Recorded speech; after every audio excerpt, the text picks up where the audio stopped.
రాజధాని అమరావతిలో యూనివర్సిటీలు, కాలేజెస్, స్కూల్స్ రూపుదిద్దుకుంటున్న వేళ మరియు ప్రభుత్వ కార్యాలయాలు రూపుదిద్దుకుంటున్న వేళ వాటన్నిటికీ ఇంటర్నెట్ అనేది చాలా అవసరం. కాబట్టి రాజధాని అమరావతిలో ఈ విధంగా చూడొచ్చండి. మన ఇక్కడ పనులు జరుగుతున్నాయి కదా.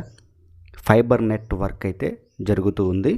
ఈ ఫైబర్ నెట్వర్క్ ద్వారా హై స్పీడ్ ఇంటర్నెట్ని మనం తీసుకోవచ్చు. చూసారా, ఇక్కడ N9 రోడ్డు వెంబడి మొత్తం రోడ్డు వర్క్ చాలా వరకు కంప్లీట్ అయింది. అలాగే డ్రైనేజీ వర్కులు ఇవన్నీ కూడా పూర్తయిన తర్వాత ఇక్కడ చూసినట్లయితే ఫైబర్ నెట్ పనులు కూడా జరుగుతూ ఉన్నాయి. ఇదంతా కూడా దానికి సంబంధించినటువంటి వర్క్. ఇలాంటి ఇంట్రెస్టింగ్ విషయాలని, రాజధాని అమరావతిలో జరిగే ఇంట్రెస్టింగ్ విషయాలను తెలుసుకోవాలంటే పబ్లిక్ పల్స్ మీడియా ఛానల్ని సబ్స్క్రైబ్ అవ్వండి. వీడియో నచ్చితే ఒక లైక్ చేయండి.